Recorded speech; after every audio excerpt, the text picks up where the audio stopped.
Happy that you're all here. My name is Henry. I live in Los Angeles. I was born in New York. And I wanted to be an actor since I was 7 years old. I don't know how it jumped into my mind. I don't know how it came into my heart. All I know is that I had a dream and I was not going to let it go. However, I'm in the bottom 3% academically in America. Spelling was hard, English was hard, math is hard. I was great at lunch. And I was told that I would never achieve. But I never let my dream out of my sight. I never let it out of my mind. So I went to Emerson College. I tried out for 23 colleges. I got into 2, Emerson in Boston, where I went. And I got into Park University in Missouri. I've actually never met anybody who has gone to Park University. I think it's a doorway on a prairie, actually. I graduated from Emerson, not easily, and I went to drama school. I had short, very, very, very short, about this tall, parents. They were from Germany. My father wanted me to take over the business, which was importing and exporting wood. I did not want to import or export wood. I wanted to be an actor. They wanted me to import and export wood. No. The only wood I was interested in was Hollywood. I was told I would never get there, but I never let the dream out of my mind.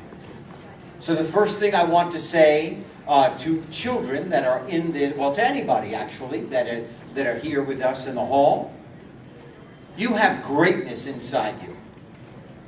Because school is difficult, it has nothing to do with how brilliant you are. Because we might learn differently, it has nothing to do with defining you. You are defined by how you walk on this earth and what you do with your energy, with your imagination. So, I got into the Yale School of Drama. Forgot to tell you, my parents had an affectionate phrase for me growing up. They called me dummer Hund. For those of you who don't speak German, that means dumb dog. Very supportive people. They were there for me at every moment. Dummer Hund got into Yale. Now, of course, you know, getting into the drama school is not the same thing as getting into the undergraduate school, but I got into Yale. I spent 3 years there. I was asked into the professional company. I made $173 a week doing what I dreamed of doing. I was now an actor in the repertory at Yale. Repertory means you rehearse a play in the afternoon and you do another play at night. Oh my God! This is great! Then I went to New York City after about 1.5 years of being in the repertory theater, and I started doing commercials. Everybody at Yale said, I don't know how you can do commercials. They go against our aesthetic gray. The next question was, how do you get them?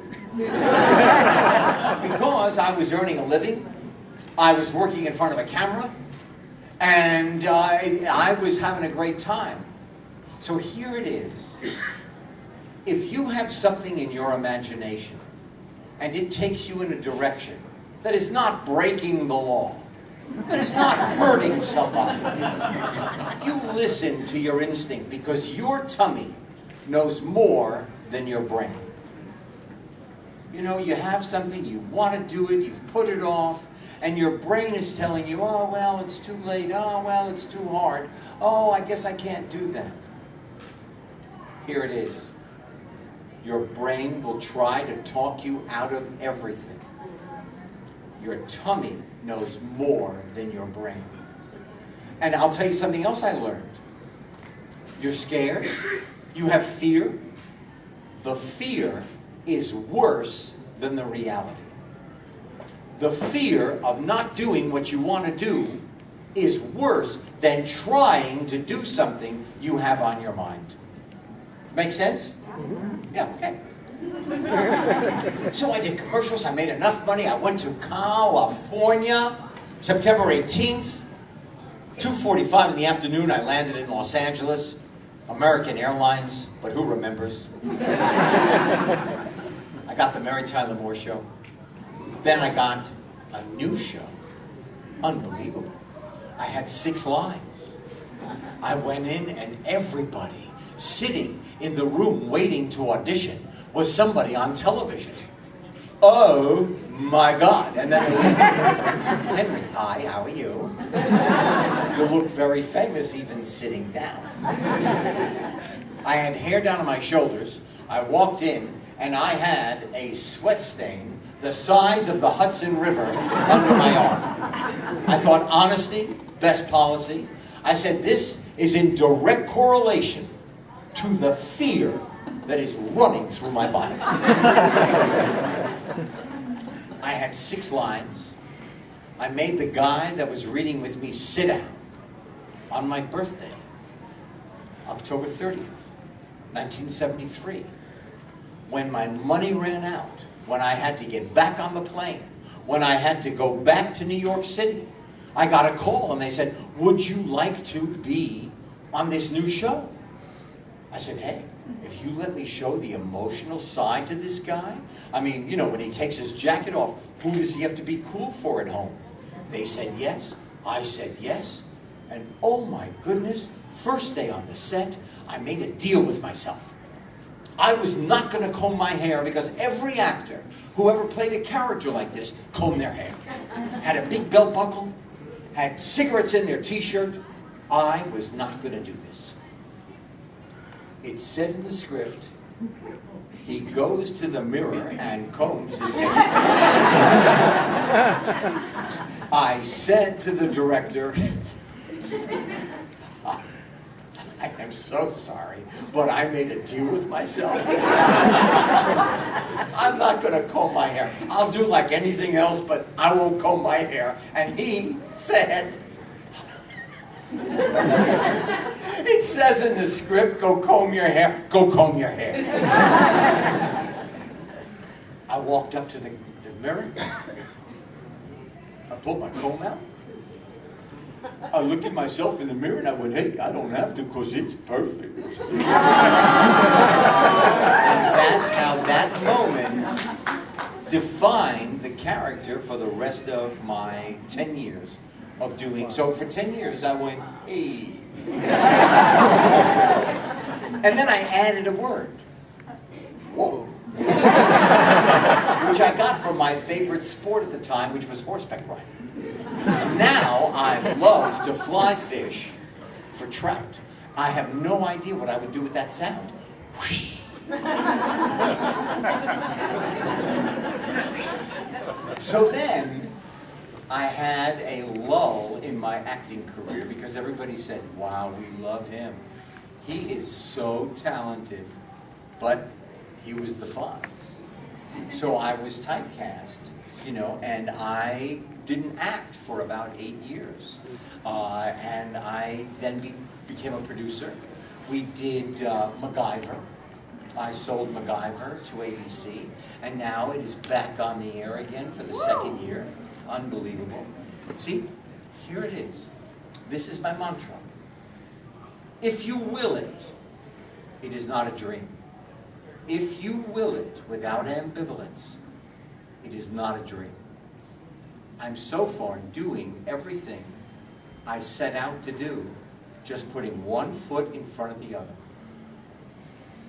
So now I'm sitting there, I'm producing, I'm not liking that too much, I'm not good at business. You know, I'm really loving the show, MacGyver. And somebody said, hey, why don't you write books about your learning challenges? We have 3 children, Jed, Zoe, and Max. Jed is now 45, he's an executive. Zoe is 36, she's a teacher, a mother of 3. And Max is still single, has a girlfriend, and is a director. As a matter of fact, he has a movie that just came out called Flower with Zoe Deutsch. Really terrific. The kid told me at 10, I am going to direct. And he did. Unbelievable. So, he came running into the bathroom when he was like 5 years old. He said, Dad, I know that they make corn oil out of corn. How do they make baby oil? I said, I'm going to get back to you on that. Zoe was 5. She had a bunny she named Mister because she was really good at names. And she had to feed the bunny and clean the cage. I thought it was really important for my children to have chores. My kids were great negotiators. I did their chores. Zoe came in. I said, Zoe, did you feed your bunny? She looked at my wife, Stacy, and said, why did you marry him? I can't listen to his voice anymore. I said, Zoe, when you talk like that, it hurts my feelings. She said, well, then don't listen to me. I'm just a kid. I don't know what I'm saying. She is still sassy at 36. Jed, he was studying the Native Americans, so we drove across Arizona in the 3rd grade. Jed was in the 3rd grade. He came into my life when he was 4. Now he's in the 3rd grade. And we're going to study the Hopi.